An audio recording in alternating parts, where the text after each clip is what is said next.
My name is Fran, and I've been married for a little over a year. I've worked hard to gain my mother-in-law's approval, but it seems all my efforts were wasted. The reason is simple. One day, she came up to me and said something shocking. I'm returning you to your parents. I was stunned, but before I knew it, my mother-in-law was driving me to my parents' house. Luckily, my parents live close by, only a few minutes away by car. When we arrived, my mother-in-law shouted out of the car, "Hey, come on out." Inside, I heard a thump as my dad quickly came to the door. "How can I help you?" he asked politely, with a smile. "I'm sorry," my mother-in-law replied, "but I need to talk to you." My dad invited her inside, but she refused, saying, "We can talk here. I'm only here to give your useless daughter back." Useless daughter? My dad's face turned serious as he looked at her, clearly upset. "What do you mean by useless?" he asked. "Exactly what I said," my mother-in-law snapped. "Your daughter makes only $5,500 a month. She's not helpful around the house, a defective wife." My dad's face darkened, and I feared he might lose his temper, but my mother-in-law didn't seem to notice and kept insulting me as if nothing was wrong. "She's useless around the house and barely makes any money. We're returning her to you," she said. Just then, my mom stepped outside, curious about the noise. My mother-in-law ignored her, saying only to my dad, "I'm returning her, so it's your responsibility to take her back." My dad looked at my mom, and they exchanged a silent look. Then he turned to my in-laws and said, "Fine, if you're returning her, we'll take responsibility." "That's right," my mother-in-law declared, "take responsibility." "Well, that means closing the company," my dad said calmly. My mother-in-law's eyes went wide. "Wait, what? Closing what company?" "The family business," my dad said firmly. "Since you're making us take responsibility for our daughter, we'll handle things our way."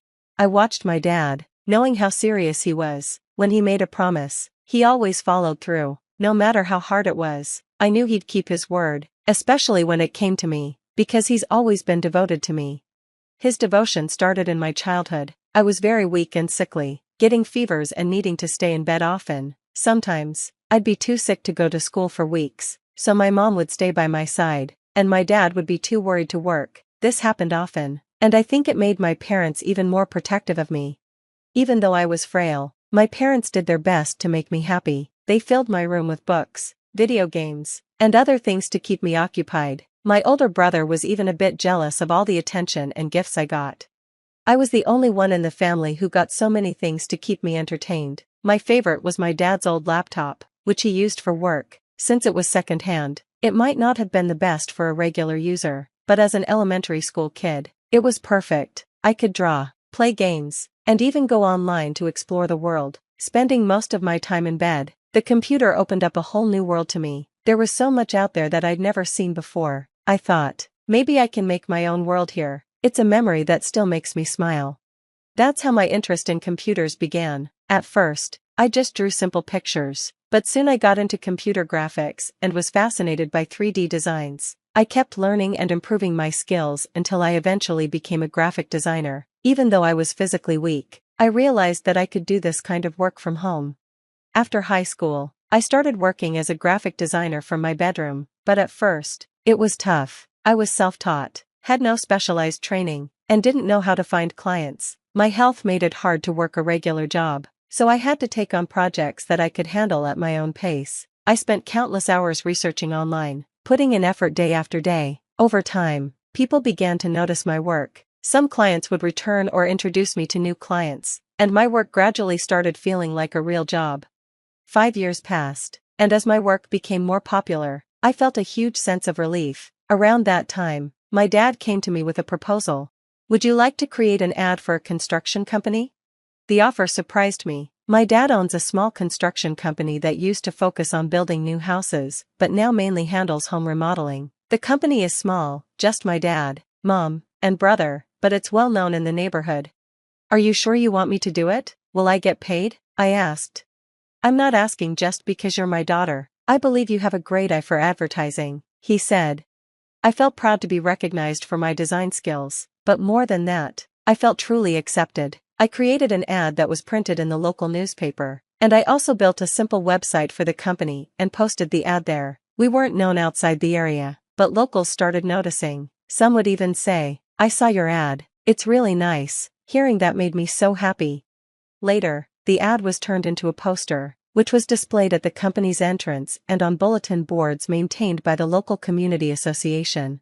I felt proud and thrilled that I could finally support myself and live independently. My posters had become popular in the community, and people began talking about me. Did you know the daughter of the construction company is a designer? She even makes ads for her family's business. These kinds of comments spread, and before long, locals started asking for my help. One day, an electrician from town approached my dad and asked if I could create an ad for his business. My dad said with a smile, "I'll ask Fran." This electrician was actually one of my dad's clients. His company handled everything from air conditioner installations to fiber optic lines and wiring. We often worked together on remodeling projects, so I was happy to help. I designed the ad and asked my dad to deliver it when it was ready. The electrician loved it and was so pleased that he even came to our house to thank me with a small, sweetly wrapped gift. But it wasn't the electrician I was used to, it was his son, Clark, who had come. He introduced himself. "Hi, I'm Clark. My father's the electrician." Clark had recently graduated from college and was helping his dad with the family business. "So, are you planning to become an electrician too?" I asked him one day, curious about his plans for the future. He chuckled and nodded. "Yeah, I think so. I'll probably take over the family business one day," he said, looking at me with a warm smile. "Guess that means we'll be seeing a lot of each other." His eyes held a hint of something more, and before I knew it, I was blushing. Then he added, "Not that I'd mind. I think you're pretty amazing." No one had ever said anything like that to me before, and I was both flustered and thrilled. We exchanged phone numbers, but this time, it was for us, not for any business. That night, I was so nervous and excited that I barely slept. After that, Clark and I started talking every day. We shared our routines, funny stories, and dreams, and those conversations quickly became my favorite part of each day. We soon started dating, though it wasn't always easy, since I often wasn't well enough to go far. Our dates were simple, short walks to the nearby park when I felt up to it, where we'd chat and laugh together. We didn't get to do the typical things, like going to a movie or having a long night out, and with Clark's busy schedule as an electrician, our plans were always subject to his work hours, especially during the peak seasons of summer and winter, but we made it work, staying close through our texts and calls, and our bond deepened with time. Eventually, we decided to get married, and a few years later, I moved in with Clark and his family. In the beginning, it felt like everything was falling into place. Clark's parents seemed understanding. My mother-in-law told me, "Just do what housework you can handle," and my father-in-law was considerate, only asking me for small favors when I had time. I truly thought we were going to have a warm, cooperative life together. But gradually, things shifted. One day, my mother-in-law asked, "Can you watch the store for me while I'm away?" I explained that I had my own work, but she insisted, "Just bring your laptop, you can work from the counter." Wanting to be helpful, I agreed, even though it took away time from my job. Soon, my father-in-law was asking if I could design a website for the store. "I'm not a professional," I said, but he assured me I'd be fine, so I took on that project, too, even though web design wasn't my strength. As weeks went by, the requests kept coming. My mother-in-law began expecting me to handle all the cleaning, cooking, and laundry. Running the store also became a regular part of my day. With each new responsibility, my graphic design work suffered, and my income dwindled. But since Clark was covering our expenses, I tried not to let it bother me. Even so, the stress wore me down. I was constantly exhausted and even started getting sick. One day, when I was too weak to get out of bed, I told my mother-in-law I needed a break. She looked at me and scoffed. "A fever? Just over this?" But she then sighed and told me to rest. I worried I might have offended her by refusing to work. Later, when Clark came to check on me, I explained everything, hoping he'd understand. He looked at me and said, "Why don't you just say no if it's too much?" I was stunned. "They're my in-laws, Clark. I can't just refuse," I explained, worried they'd resent me or even suggest a divorce if I did. But he only said, "You're an adult, you have to stand up for yourself," leaving me feeling even more alone.